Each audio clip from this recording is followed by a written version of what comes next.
So share my screen. It's this one. We'll just do the whole thing. Whoa, there's even more recursion. That was cool. All right. Okay, Drew, time is yours. All right, let's do this, guys. How you doing? All right. So before we start, I'm going to be a complete jackass and introduce myself. So first things first about me. Been programming professionally for about 5 years now. Currently finishing a master's degree in computer science. I have 2 classes left. I finish up this fall. My preferred languages actually are C++, Objective-C, Swift, and Java. If you can't tell, I'm primarily a mobile developer. That's kind of my specialty. I'm also a complete Ruby noob. And I am always open for learning. So I'm going to be showing you guys off some Ruby code I wrote. Like I said, it's very noobish Ruby code. And if you guys see anything I'm doing that's not the Ruby way or anything I could be doing better, I love suggestions. I love being told what I can do better. So don't be afraid to say something. And the main reason why I'm talking about me is because I want to talk about where I work. It's this fantastic place called Master Connect, one of the best jobs I've ever had. We are absolutely hiring right now. So all one of you that's looking for a job, come hit me up afterwards. 1.5. 1.5, yeah. I can tell you about this. So what is Master Connect? Master Connect. So we're in the education space. So we're education technology. It's a really fun startup. They've got a really cool office just like this, very open environment. And yeah, and you get to work with really fun people like me and Yoshiki. What more in life do you need, right? Okay, so this talk is a little heavy when it comes to CS theory. So I'm going to give you guys kind of a quick crash course in computer architecture. And we're going to start off with that by talking about what the purpose of a programming language is. So compilers and programming languages are very closely related, which is the other reason why I want to go through this. So imagine this. Imagine that you've got this little device, okay? And on this device are lots and lots of little switches. So you can turn on or off. And there's all these groups of these switches, okay? You go on, you can flip on off these switches here, flip on off these switches here, these switches here. You push a button, and then a switch here magically flip himself to something else. That is literally exactly what a CPU is, and all a CPU is. CPU has what they call a register, which you can think of as just a collection of switches. You set these registers, the bits of these registers, the switches, to on or off. You push a button on the CPU, and then it changes another register to the values depending on what you put the input in. And that's all the CPU is. It's just flipping these registers, these groups of switches on and off, and getting output out in another register. Most modern CPUs will have anywhere between 4 and 32 registers, or 4 and 32 groups of little switches.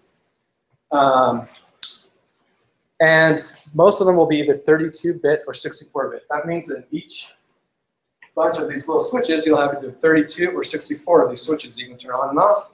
Push a button, a group of 32 or 64, the switches will turn on or off as well. So that brings us to what programming language. So in the early days, they used to flip these switches on and off manually. They'd have punch cards or other things. They would literally figure out, okay, this group of switches, this register, the CPU should be set here. This register should be set to these on-offs. Put the punch card in, push a button, then you get the result out. And that got really annoying really fast, so they came up with this concept of programming language. And a programming language basically abstracts this process to make it easier for us. Then we can write code, and then we can run a magic program, and we get our output.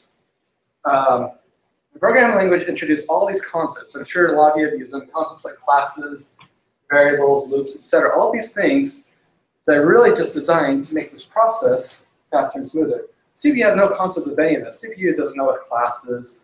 It doesn't know what a variable is. It doesn't know what a loop is.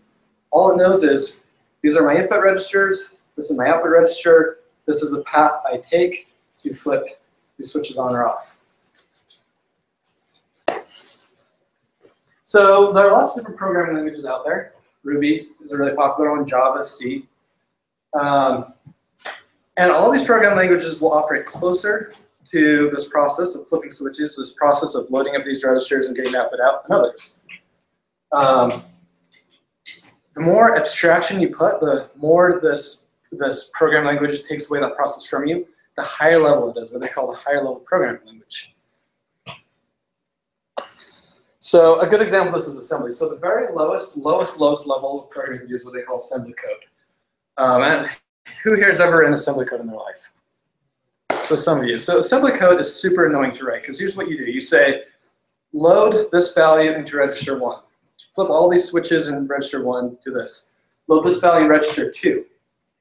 Load in this value in register 3, which means add, run that operation, and now in register 4, you get what the result of those was. And it's really annoying because you're constantly loading these registers up, loading them back out, loading them back up, loading them back out. And so people get really tired of it, but assembly language is still like that. So if you ever write assembly language, you won't have variables. You won't have if statements. You'll have just what they call branches and jumps, which are basically a go-to statement. And everything has to happen through loading and unloading these registers. That got really annoying for people. So an example of a higher level programming language from assembly or a higher level of abstraction would be C. C, they add in these concepts like variables and for loops, arrays, kind of all these sort of things to make it easier. It's a higher level of abstraction, but still, people found that really annoying, so they might create a language like Java. Because in C, you have to manage memory. Even though you don't have to do all this other stuff, if you ever use any space you use, you have to immediately free it back up.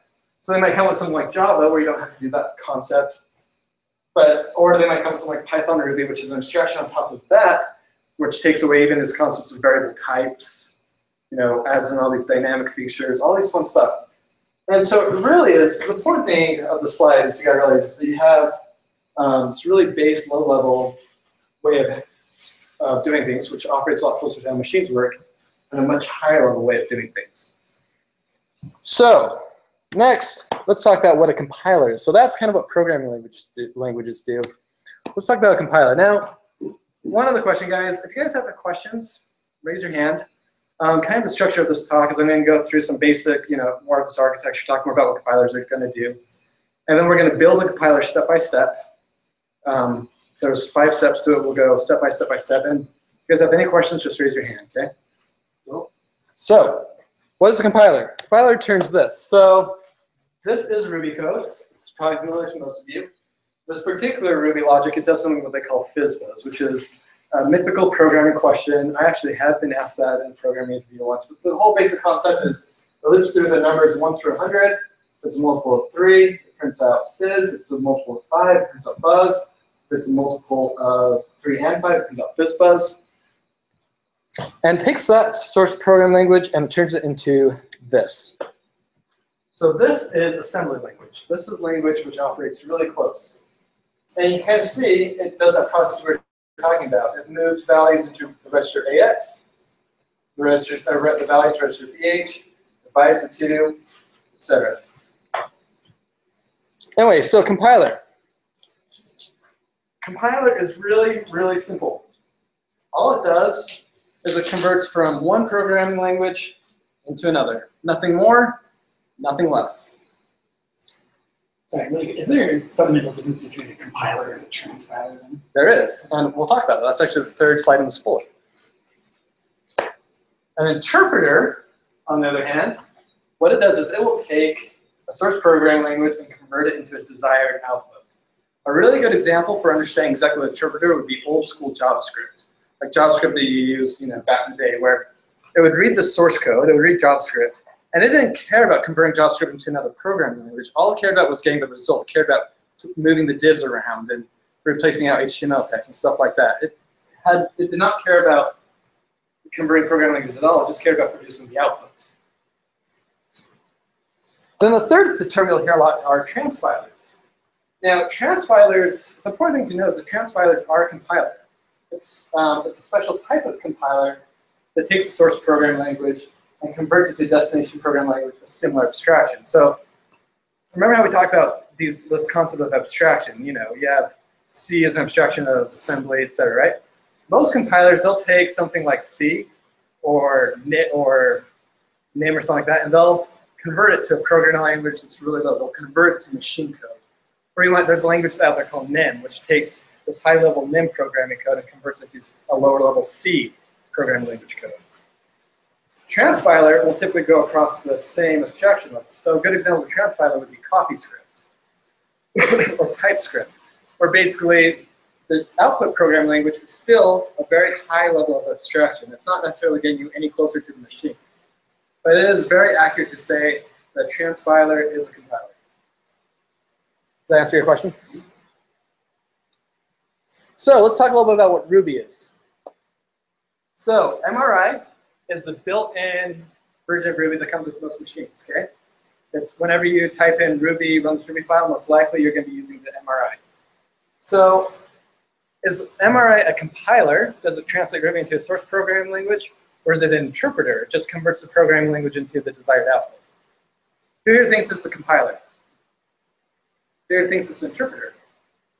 Okay. I think it's both. Oh, someone's seen this presentation before. I was lunch and learned that last week. Boom. It is both. So most modern programming languages, including MRI, so versions greater than 1.9, use a hybrid approach. So what specifically the MRI does is it compiles language into an intermediate language called bytecode. It literally has this made-up programming language they call YARV, Y-A-R-V, takes your Ruby and converts it into this YARV programming code, and then it interprets that bytecode. So you can see it has a compilation process, the converting to the source code, and then an interpretation process. Now that's MRI. You have lots of other Ruby implementations such as JRuby and Rubinus. And what these will do is these do something slightly different than MRI. What they will do is they will still compile it to bytecode. They'll compile it to this intermediate programming language. And then they will compile that intermediate programming language on the fly into machine code, into assembly code. So they do two compilation processes. This process is called JIT, or just-in-time compiling. It's what Java does. It's what modern JavaScript does, like the V8 engine, all these things. And literally, it does a double compilation. It does the really intensive compilation it does beforehand, and then it does a really, really quick one, bytecode. But MRI does not do that. MRI just interprets its bytecode. But apparently, I guess in the next version of Ruby, they're switching more to this process. Anyway, so one thing you should know is over the last 20 years, this distinction needs to be very, very, very clear. It's very clear when something was being interpreted and when something was being compiled. Over the last 20 years, this has become really muddy because of things like JIT. And so a lot of times, people will use the term compiler to mean software that creates a binary. They can run directly by the operating system. In other words, takes source code and converts it into this binary file that you can just execute directly. That is actually not the correct definition of what a compiler is. All a compiler is convert source code. One thing I will tell you guys, so you hear a lot of times that people will say Ruby is slow because it's not compiled. Technically, Ruby is compiled. Ruby's slowness has more to do with its type system and things like that. But that's beside the point. So, why write a compiler? Like, what purpose do we have in writing a compiler? First of all, it's fun. Honestly, I've never had more fun. So I had to take a compiler's class for my schooling, and we had to write an object-oriented Pascal compiler. If you guys remember, anyone here remembers Pascal? I don't think I've ever had more fun and more headaches than that class. It's useful. In fact, so the other day I had to parse this XML-like language called QTI. It's great. It's used heavily in education. So I just wrote a little mini compiler to just basically compile that and produce Objective-C output. So that's what's running it in. And it's sexy. Everyone knows the most attractive people in software are those right there in programming languages. True story. On my first date with my wife, she asked me if I knew how to write my own programming language, and I said yes, and she married me right then on the spot. Okay, that's not true, but still. It's a good story. It's a good story, exactly. All right, so let's try the compiler. So to write a compiler, we need a source language and we need a destination language. So the source language is called Ruby. It's something completely made up. I made it up literally for this presentation. It is a very simple programming language and compiler and for this presentation. If you guys want to follow along, the source code is available on my GitHub. It looks like JavaScript, so it's very JavaScript-ish syntax. It has only a few features. It has a 64-bit variable type, so variables can't be anything else but ints. You can have an if statement, a while statement, a print statement, and basic expressions. You can add things and divide things and multiply things, and that's it. There's nothing more to this language. There's no functions, there's no objects, there's no arrays, nothing else. For those computer science people, all of the memory is allocated on the stack in Ruby. There's no such thing as heap allocation. And it also has a very basic virtual machine. It is a modern compiler, so we will produce an intermediate bytecode, and we'll do second compilation step of that into our binary. Okay, our target language. So our destination programming language is x64 machine code, also known as assembly code. It's the lowest level of programming you can do. It'll mimic the raw hardware of your CPU more than any other language out there. x64 machine code has only jumps and branches. There's no loops, if else, no variables, just raw memory locations. There's no statements, it's just operations. It's add these two registers, divide these two registers, etc. One other thing to know about machine code is it's unique to each CPU. The CPU in your laptop has different assembly code from the CPU in your phone, from your car, and it's also operating system specific because of what they call system calls. So if you guys do follow along and want to run this on yourself, you have to, I'm outputting Mac OS assembly code, so you have to have Mac. Sorry, Linux guys. All right, so here's an example of what Ruby looks like. As you can tell, it looks exactly like JavaScript. That is the language we'll be parsing and we'll be compiling. That is real Ruby code. It does the Fibonacci sequence. Or sorry, it does, yeah, that does the Fibonacci sequence. And then this is the output. This is real assembly code that was outputted from that program by the Ruby compiler. Any questions? Cool. All right. So there's 5 stages of a compiler. And one thing to know is this is how most compilers are written. Ruby's written this way. Python, GCC, which is the really big C++ compiler, they all follow this basic process. There'll be tweaks here and there and differences, but really kind of this compiler theory was all established in the 70s and 80s and really hasn't changed a whole lot, with the exception of just-in-time compilation, which still follows basically a modified version of this. So the 5 steps are: first, we tokenize the source code into an input stream. We parse the input stream into an abstract syntax tree. We write out the abstract syntax tree into bytecode. We convert the bytecode into machine code. We assemble the machine code into binary. If you don't understand what that is, it's okay. We're going to go over it. So step 1, tokenization. So tokenization basically is, and I'll show you an example. You take your source code and you convert it into what they call tokens that can be easily parsed into parsers. So you can think of a token as an abstract, it's an abstract piece of source code. So for example, your source code will have lots of things in it. It might have curly braces, it might have semicolons, it might have the bar statement, it might have the if statement. All those things are different tokens. They're kind of different keywords. Or, for example, you might have a rule in there that any combination of letters to follow the bar statement will be a variable. That would be another example of a token. We define our tokens via regex, and then we use a program called Lex and Rex.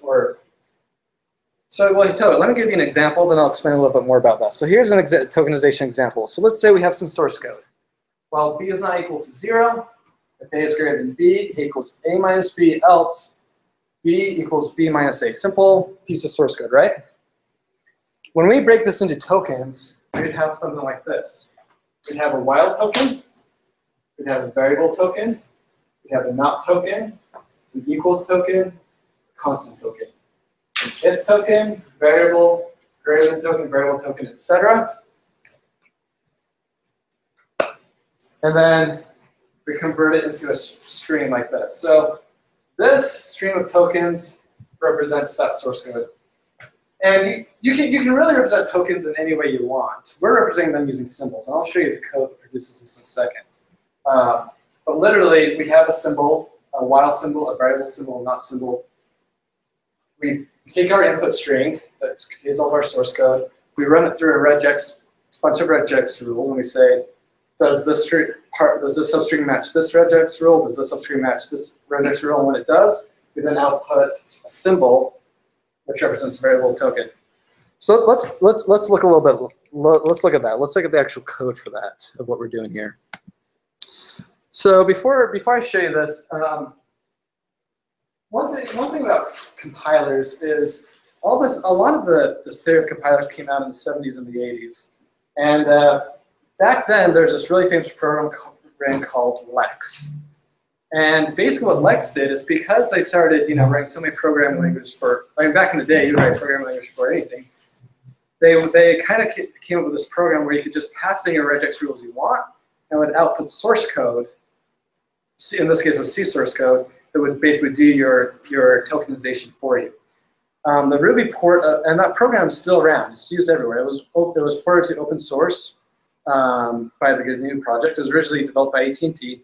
And some version of that is used in almost any compiler. Ruby still uses it. They still use that Lex program in their stuff. GCC does. Anyone who's ever taken Java, I think they might use something called, what's it called in Java world? I don't remember, it doesn't matter. But basically, we pass in this Lex program a file that looks like this. So, right here. So here on the left, we have a list of all of our regex rules. And here we have a list of the tokens we want to output. So literally, here's what happens. Is it looks at a string. First of all, does the string match a plus? If so, it's a plus token. If not, it goes to the next one. Does it match minus? If so, it puts a minus token. Otherwise, it goes through. If it matches a print string, it outputs a print token. A while string, it prints a while token. We have our brackets, our semicolons, and all very different tokens in there. So what we do is we feed this file into this Rex program, and Rex program will then output this file right here called scanner.rb.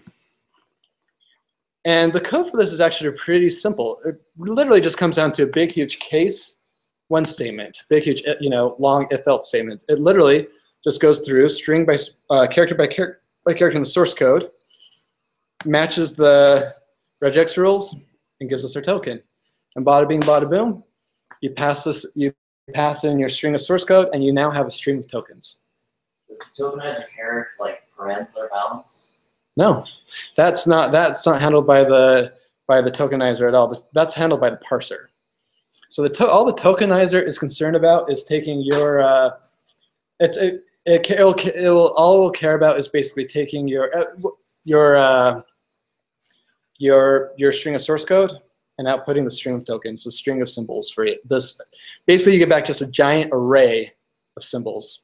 You get back a giant array of tokens that you can then do whatever you want with. Any other questions? Cool. All right. Let's go on to the next step, which is parsing. Oh, it's going to make me go through this animation again. There's our source code.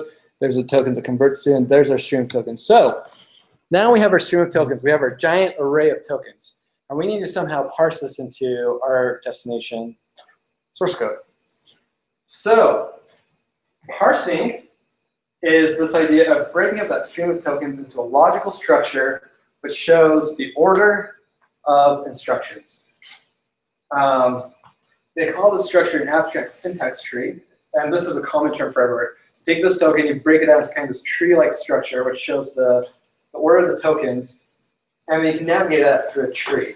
The typical rules when creating this tree is that your memory loads and your constant variables will be the leaves of the tree. Your expressions and statements will be branches.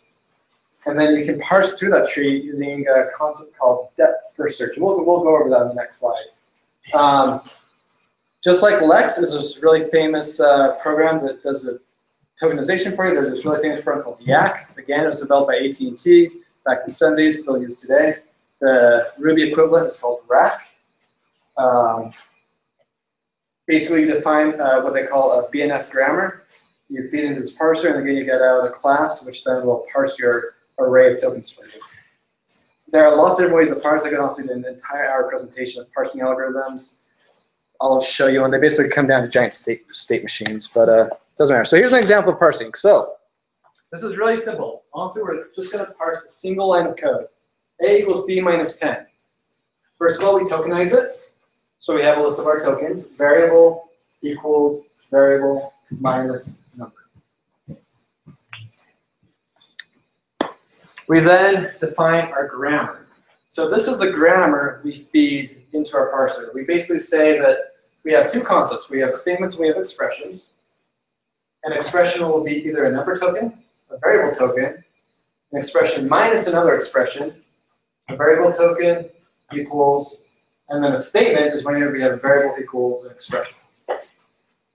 And by feeding in that grammar, we then get this out. We get the following tree.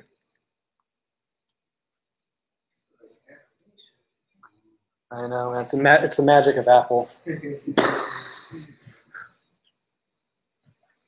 So these are our tokens organized into our tree. And this basically goes through the process that we want to feed this. So we go to the very bottom. All right, we have a number. We have a variable minus a number. And we have another variable that equals this big group of thing. Is it always two edges?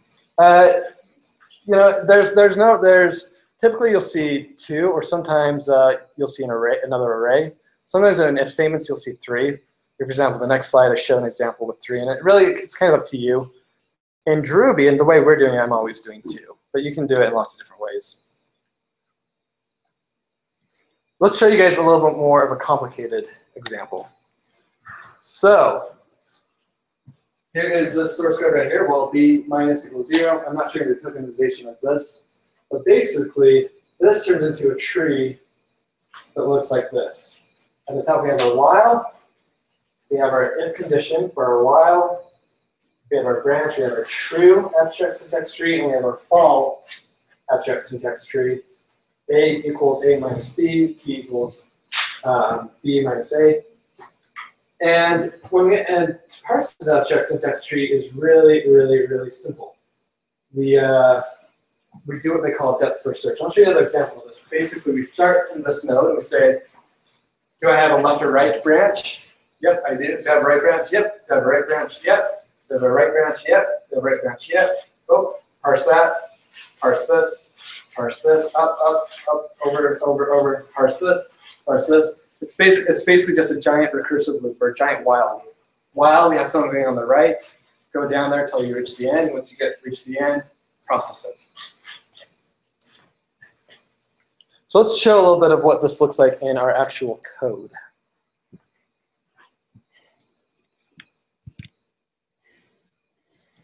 So first of all, we define our grammar, and we define our grammar in this file right here, this .rack file.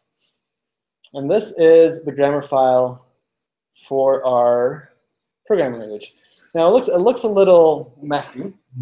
These files get really messy. If you look at Ruby has a file that's formatted just like this. If you look at it, it's in the scan 10,000 lines long. That's more just because Ruby has such crazy syntax. Really, really simple, but capital letters represent our tokens.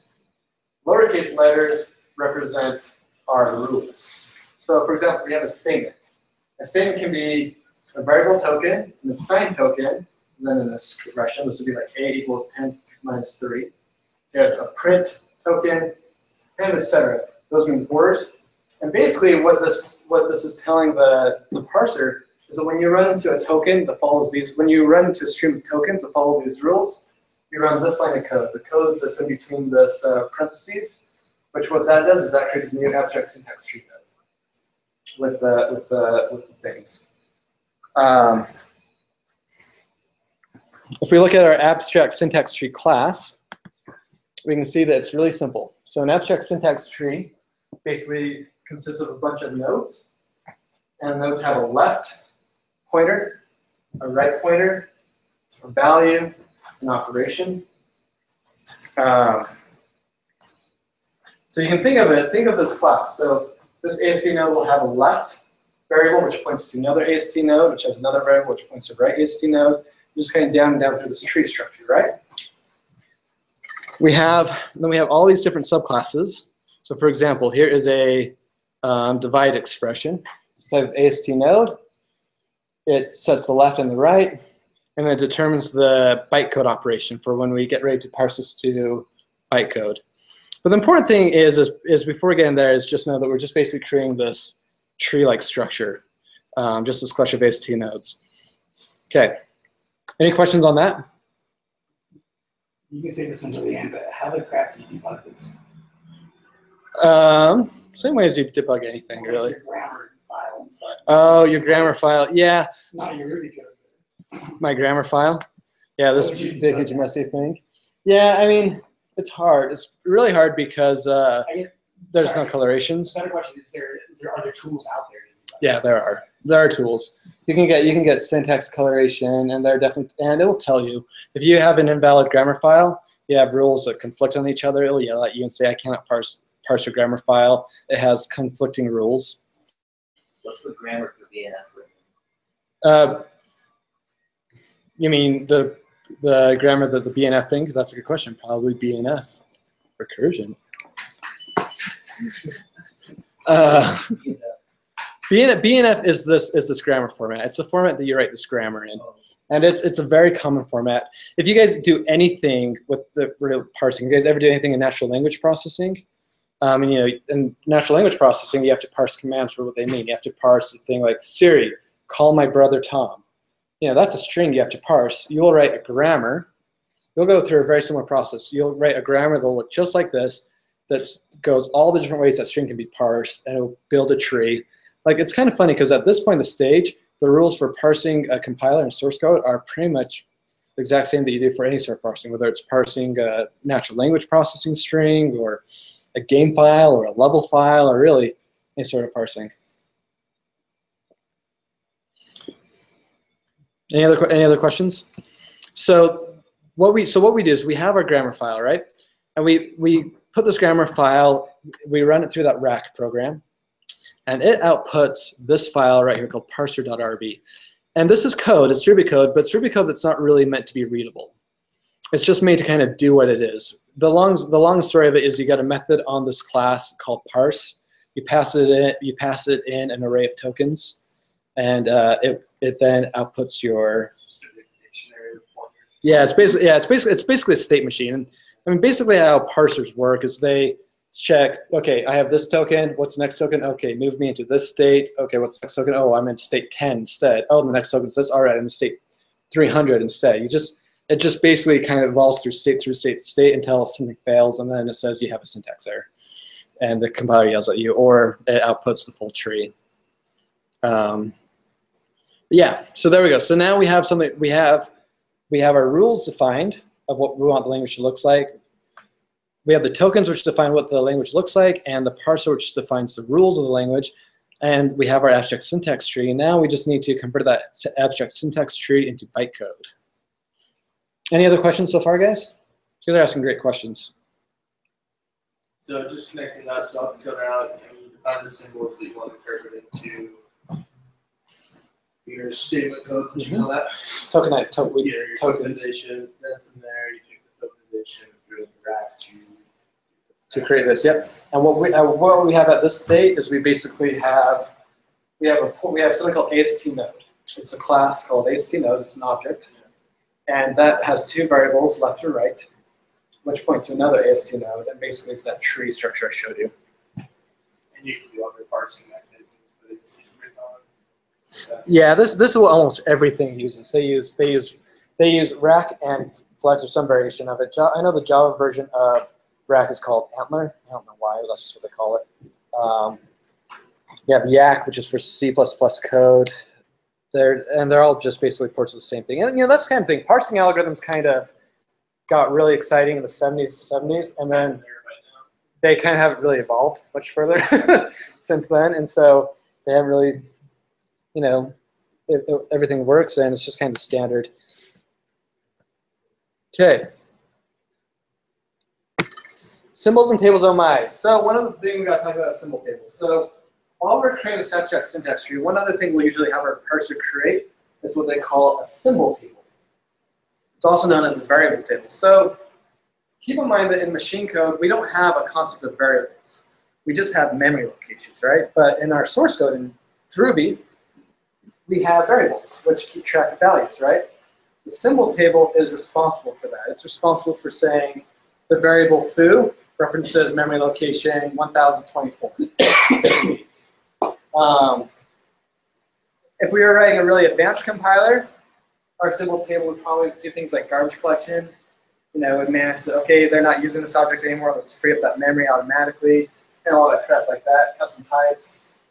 Other tables that might be there at this stage are things like string tables, which is lists of all strings used in the program, a function table, which is all the different functions and what functions are calling what.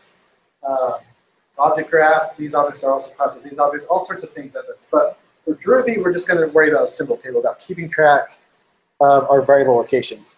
And here's what a symbol table looks like. It's really simple. You probably have the name of the variables you're currently using, and you have the memory location that that variable references.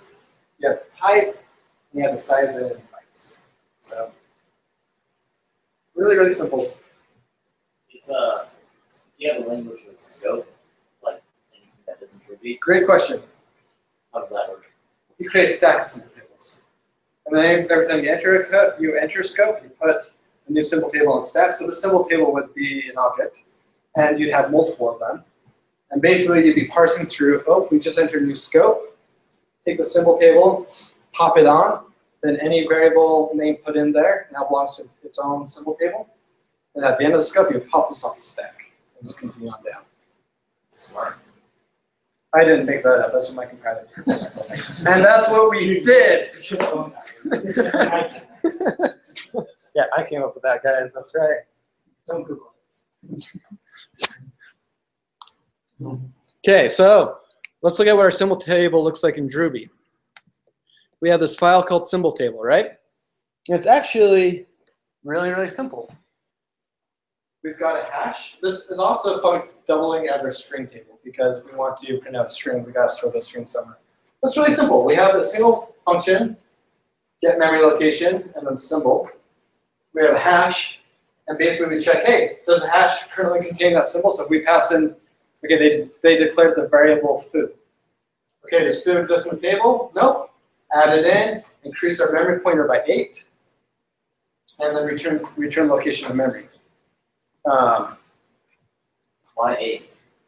Because these are 64-bit integers. How many bytes are in 64 bits? 7? Yeah, 7. So it really should be 7, no, let's 8.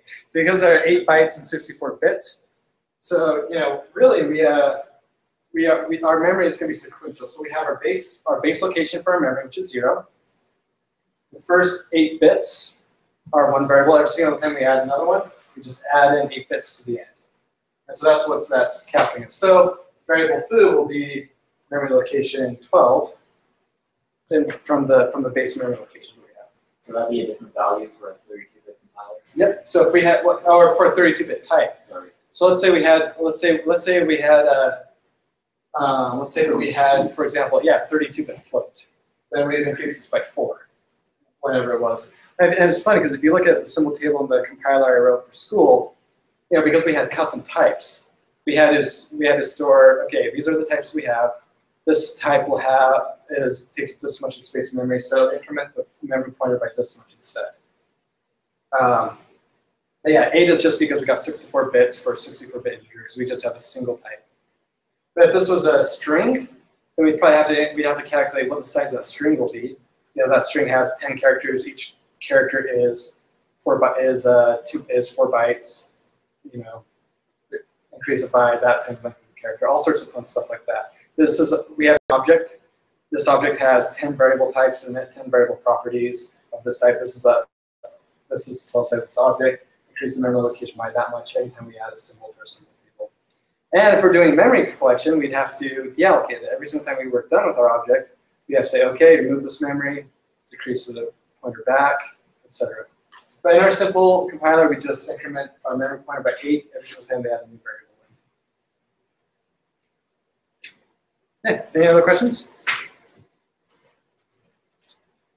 So did you decide to do this in Ruby for your class project? No, my class project was in C.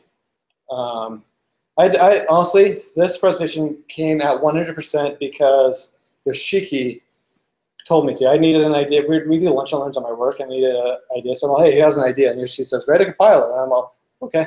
So I did that. That was literally the origin story of this talk.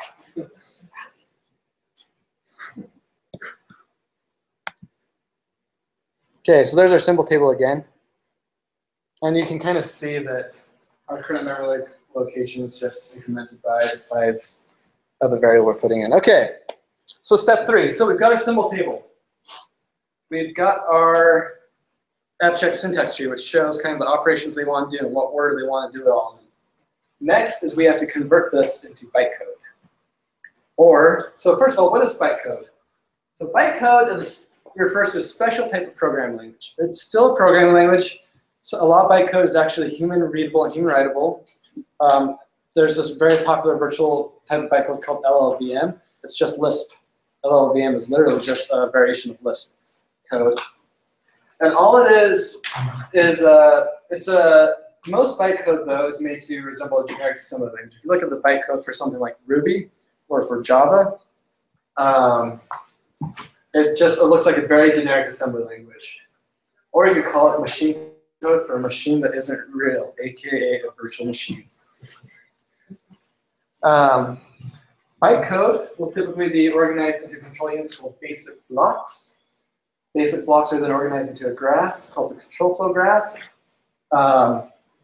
Really popular virtual machine bytecode you may have heard of is the JVM. That's what Java uses. .NET is a type of bytecode which lots of languages will compile out to this bytecode. Visual Basic, C#, Visual C++. Ruby's bytecode is a special programming language they call URUG. And you can easily generate bytecode from an abstract syntax tree by doing a depth-first search. So, like everything, let's show an example.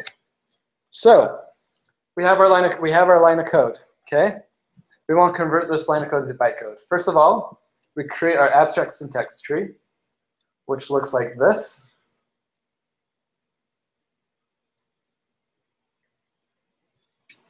Okay.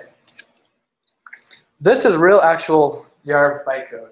If you put this into Ruby, it produces this YARV bytecode. How do I know? Because I actually did this in MRI and got this YARV bytecode out. So let's kind of walk through what this bytecode is saying. First of all, we do our depth-first search. So our depth-first search, we start at the very top. We check to see if it's right or left. If it has a right or left node, it does. So we move in. Does it have a left? Does it have a right one? Yep. Does it have a right from here? Nope. This is the end of it. So first of all, we write out put object 1. So put it to number 1. Go back up. Do we have a left? Yes, we do. Okay, now process this. Put object 2. Go back up. Do we have any more to process? Nope. Okay, let's put in our operation plus. Go up here. Do we have any? Do we have row? Yes, we do. Variable A at memory location 4. Okay, set local A which is located at memory location 4.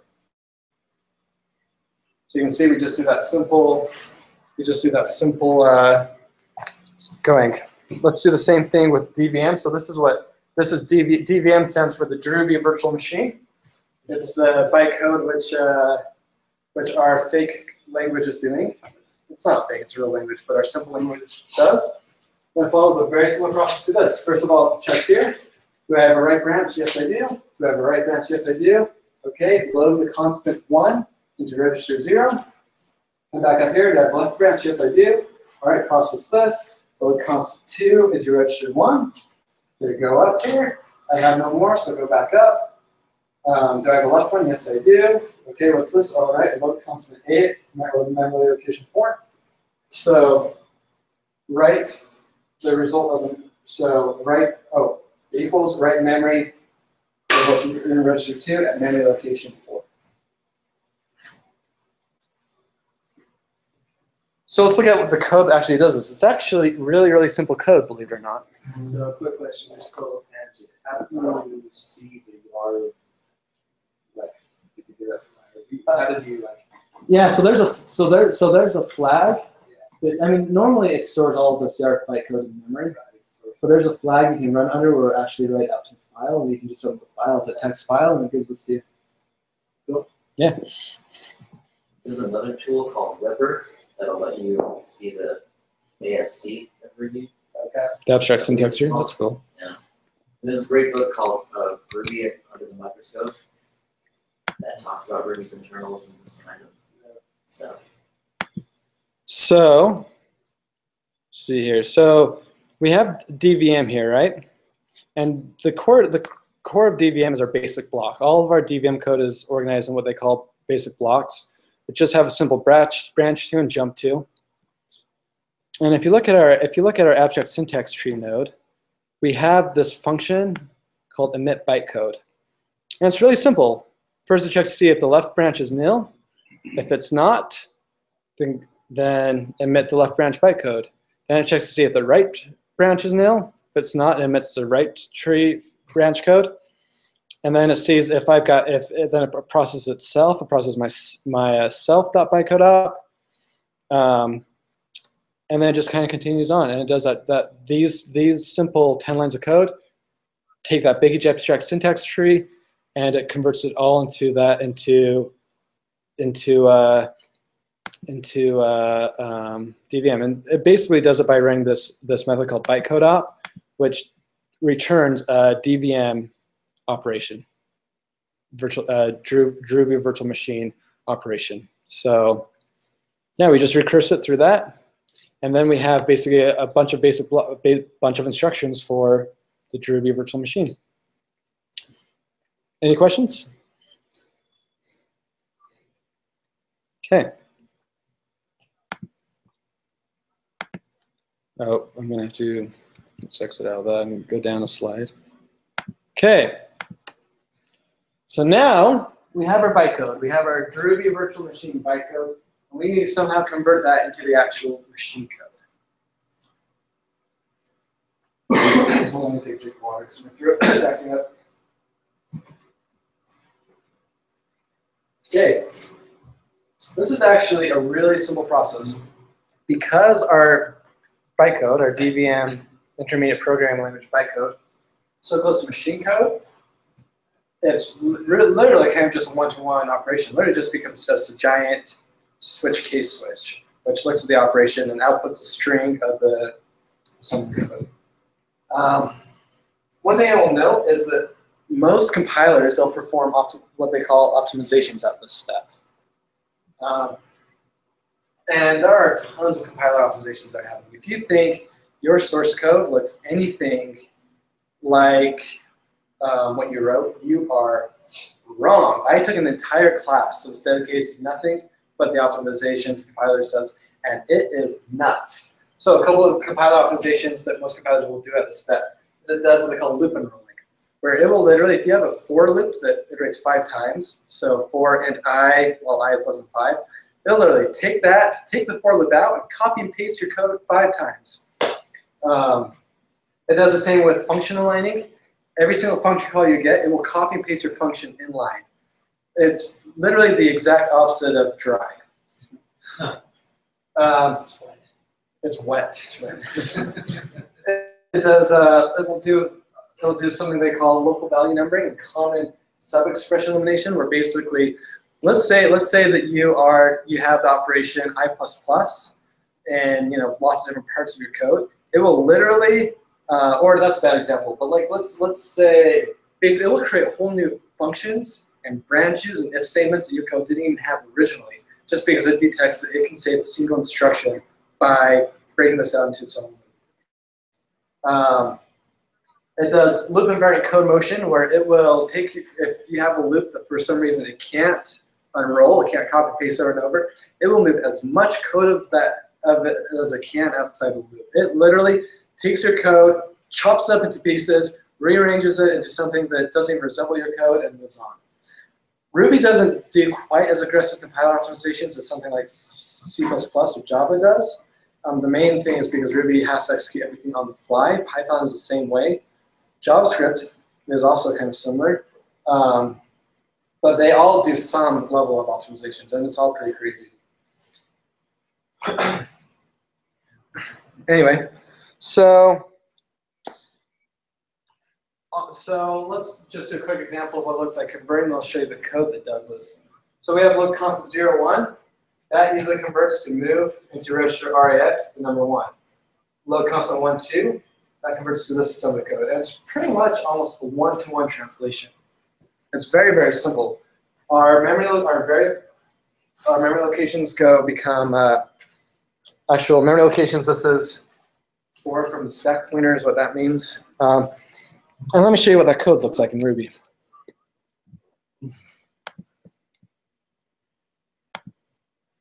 So, first of all, this is assembly code which gets appended to the end of every single assembly code. It's a giant string. And this literally is the assembly code that will print an integer and the assembly code that will print a string. And the assembly code that will exit the program without freaking the operating system out. And then we write block. And basically, what this comes down to is just a giant case switch statement. So literally, what we do is we create a register stack to manage our CPU registers. And we constantly put things on there, constantly take things off. And then we just return strings. Add, sub, imul,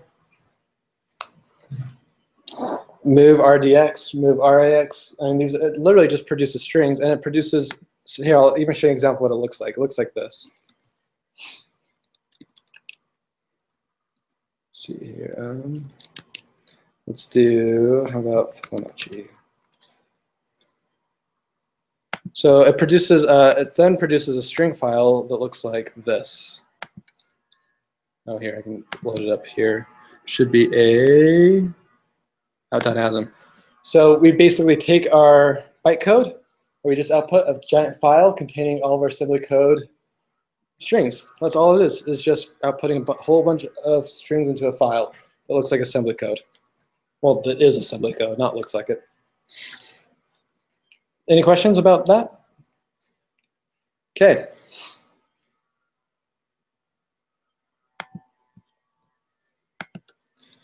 So now we have an assembly code file we've compiled. At this point, we have a fully working compile. It converts Ruby source code into assembly code. Let's go home, guys.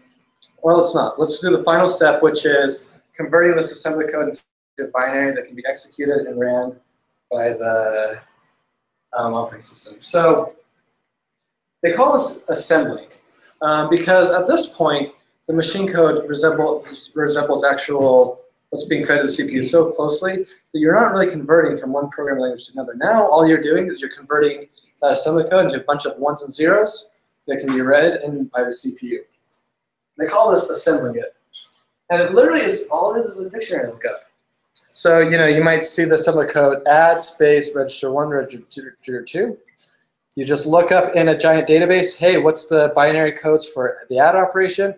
All right, what's the binary codes for register RA? What's for register 2? And then you just stream out your ones and zeros from it. Once we have our binary stream, we then link the binary. And so operating systems cannot just run a random block of machine code. It needs to be blessed by the operating system. The operating system needs to stamp its seal of approval on it. And they call this process linking. And it does lots of things. If you're using dynamic libraries, DLLs in Windows World, it will link the information of where those Windows will link the location of where all those DLLs live and how to access them. They'll set virtual memory mapping. This is the estimated amount of memory this program will use. They'll do some heuristics on it. But basically, linking is just operating system saying, okay, I know what this binary does. I bless it. You can run this on my machine. So how does that work with external libraries? If you've already written out all this code that says, hey, here's exactly when all this is, and I call out to some library over here, you don't know where that memory location is. So more than likely, you're going to call out that library via function, right? You might pass in some parameters. And those parameters are going to be passing either a pointer to the memory, or you're going to be copying the values into it. Now, that case, the library doesn't need to know anything about your code. It just needs to know about the values you pass in its functions. If you're talking about on the linking phase, so on the linking phase, Windows let's use the operating system will already know about all of its DLLs that it has, all of its dynamic libraries that are linked to it. It knows about the memory expectations of all that. I can take a look at you and say, okay, it's going to call this out. It's going to probably be around this. Let's give it these virtual memory mappings here. Does that answer your question? Okay, yeah, maybe I didn't understand your question. I'm sorry. So I originally was going to write my own assembler. I decided not to. But it's okay, because Matt comes built in with 2 commands that will do it. It's really easy done with the commands NASM and LD. First of all, let's give you a quick example. So there's our assembly code there on the left, and there's the raw byte stream on the right that our assembler turns it out to. So let's look at what the how that looks like in code. So in code, it's really easy. If you look at our main Ruby.rb file, we just run the file NASM, our outputted assembly file, and the command LD, telling it what version of the operating system we want to run on, and we got a binary. So just in case you guys don't believe me, let's compile some Ruby, all right? Okay, so let's run Ruby, our Ruby.rb file. Let's pull up an example file. We can do fizzbuzz. So first of all, let's see what this file looks like. It looks like this. This is our Ruby source code we're passing in right there. As you can see, it just looks like JavaScript, just as a fizzbuzz. Let's compile it. We go through the steps. Step 1, tokenizing and parsing. Step 3, writing out the bytecode. Can bring the bytecode into machine code. Linking. All right, output a binary to the file out. Let's run that file. There you go. There's our fizzbuzz. Woo. Woo.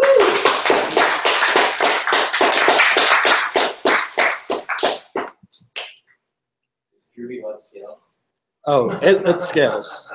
You better believe it scales shiz out of that. Yes. And that's it, guys. Any questions? What else stuff like ERB or Mustache? Do they have something like this?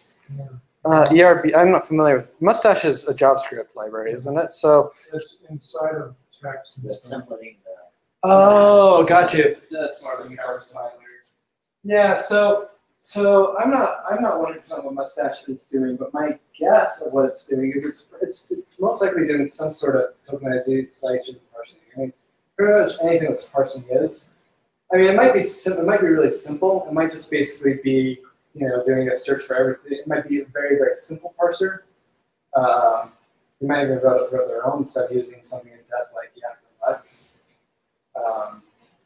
Yeah, I mean, anything with logic is probably going to be doing some version of this. And so if you can define logic in your Mustache templating code, most likely, yeah, it's probably doing some I'd say those are really more of a transpire thing because it's taking your HTML, ERB, right? Embedded Ruby and HTML or normal view code in Rails or whatever. It's taking all of that, reading it, your desired output is actual static HTML, nothing dynamic, right? So it's loading in the Ruby variables and not loading in HTML. So I know. And same with, sorry, I was just going to say, same with handlebars. It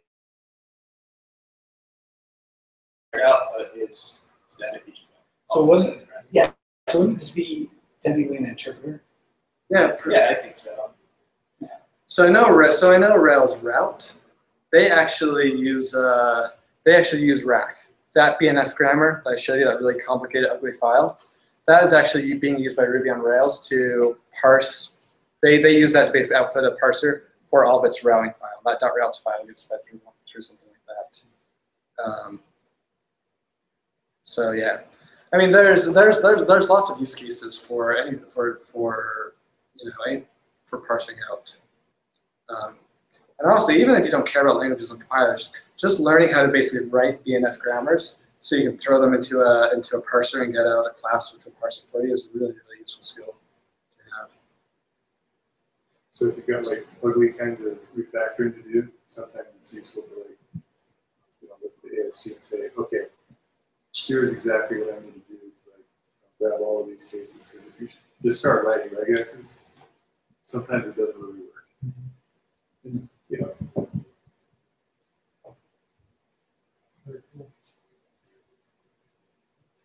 Mustache just changes its own pretty simple parser.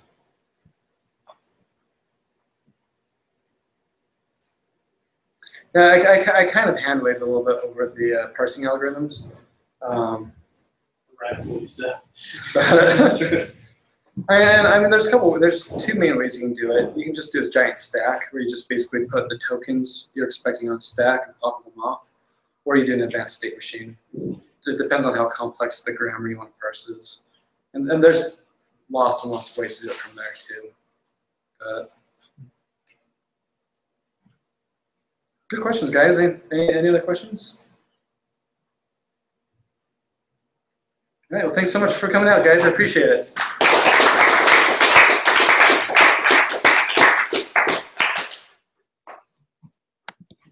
Cool. That was awesome. Thank you.